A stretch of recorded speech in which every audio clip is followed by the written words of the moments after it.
Ready to go beyond the buzzer, Steve? Sure am. Let's do it. Well, Seahawks search enters a new phase. The NFL reports the Hawks have moved into the second phase of interviews to replace Coach Pete Carroll. It's getting closer and closer. Today in Beyond the Buzzer, Niko Tamurian sits down with a true Seahawks legend, KJ Wright, to get some insight on what the Hawks might be looking for. Well, we're here with my guy, KJ Wright, and obviously a Seahawks legend, and it's been such a crazy time with this franchise. You know, the one thing I've been joking about is that the Seattle Kraken, they had a home game on January 4th, and then they weren't home again until this past Sunday. The time they were gone, Pete Carroll's gone, Kalen DeBoer leaves UW. Like, it's just everything's been flipped on its head. How crazy has this been? It's been hard. It's been really hard, especially seeing Coach Carroll leave. We're talking 14 years of greatness, 14 years of excellence, winning a lot of football games, had a lot of fun. And we all know that everyone's time in this league will come to an end, but to see it go down like that, how quickly it went down, that was personally hard for me. And so I know he's going to come back. You know, he's going to get back some way, somehow around football. But I speak for all my teammates when I say job well done. He's going to be missed. Absolutely. If it's weird for me and sad for me to think about my team, what's it like for you? It's sad. It's sad for me, too. We're talking someone, I played for him for a decade. Just hearing all the stories that he gave us, all the life lessons that he gave us. So many times we should have, quote unquote, lost the ball games, but we fought, we battled, and we prevailed, we pulled through. We gave this city a Super Bowl parade. That's one of my favorite moments here in Seattle. And so he was the leader of that. He taught us the essence of Cover 3. He picked out the Legion of Boom, handpicked each guy. And so we talk about a legend, someone that's going to be in the Hall of Fame one day. It's Pete Carroll. Definitely, and it's almost weird to think about. Okay, they do have to move on in some respect, and as we get into this search, here's my big thing with it, and here's something I have to ask the great football mind of yours.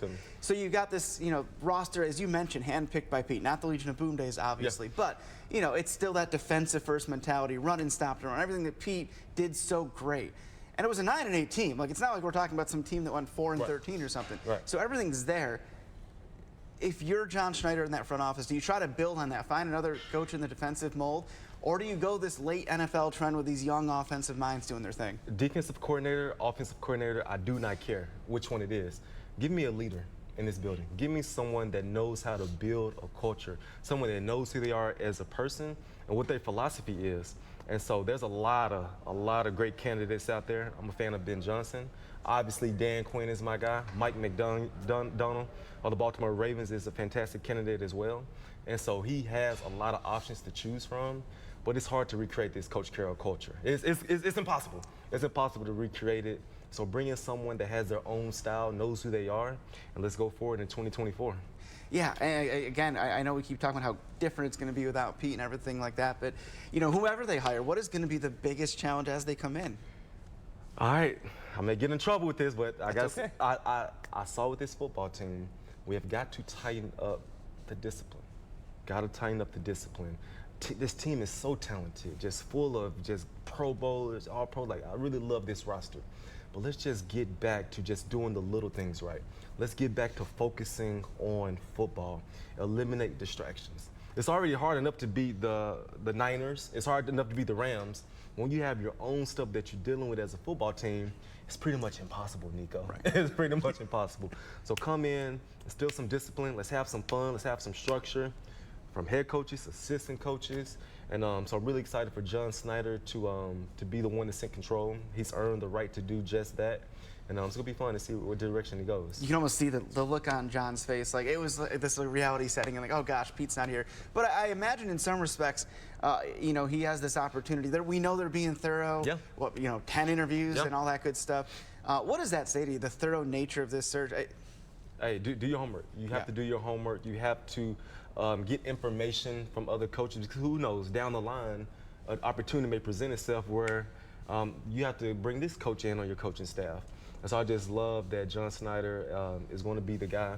He has a great surrounding cast around him. He's watched for the past 14 years, and now he has full control. So it's going to be exciting. It's going to be really exciting to see how he moves, which direction we go, and let's just get it right. Don't you love KJ? Yeah, that was really insightful. I know. Got to tighten up the discipline. So we'll see what happens with the coach search. So when it comes down to the fans, 12s still aren't over the loss of Pete Carroll. On social media, Shot Police writes, good luck with that. Better coaches than Pete Carroll aren't just scattered all over the league, waiting to come to Seattle. And Chris John writes, sounds like a place Pete Carroll should interview would be a great fit. And just looking at the stats, obviously the Seahawks missed the playoffs again this year for the fourth time under Pete Carroll in his 14 years with the Seahawks. You have to think that that sort of factored into this decision to make a coaching change. I'm optimistic now that it seems like we're entering the second round of interviews that, hopefully in the next week or two, we'll have finally somebody in place. We'll know who that person is. I mean, hey, UW was quick. It was like the next day they knew who they were getting. But I know this process is probably lengthier. And yeah, people probably aren't just like waiting around for, an opportunity with the Seahawks. But it sounds like they are. They've got lots of interviewees. Yeah. And it's really awesome to hear from a Seahawks legend as well. Just to hear about the impact Pete had on so many of their careers. He was like, I'm sad. I know. And it felt so real. It sounded so authentic. Holds him in high regard, which I think he should be. He did a lot for the Seahawks under his tenure with the team, obviously bringing our only Super Bowl here so far. And it's unfortunate that we missed the playoffs, but you got to think that those guys are ready to get to work with whoever that new person is when they come on board and stop that streak. Let's get back in the playoffs. Let's go win another Super Bowl. Hopefully.